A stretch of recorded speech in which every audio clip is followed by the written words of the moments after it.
So you've got this Velcro adjustable piece here. Ooh, that is a satisfying noise if I've ever heard one. Basically, you set it to where you want it on your leg. I'll put it on my hand just for convenience of showing because I can't really hold my legs up to this desk. But put it onto your like hand or wrist area.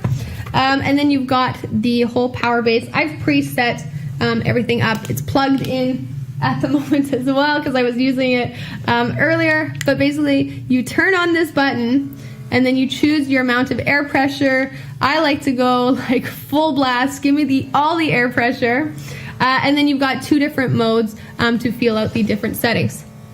You can hear it makes a little bit of a humming noise. So it makes it, that's like when it's like filling up with air. Wait, what, Brandon? So it's gonna start like puffing up and it gives you just like a full massage.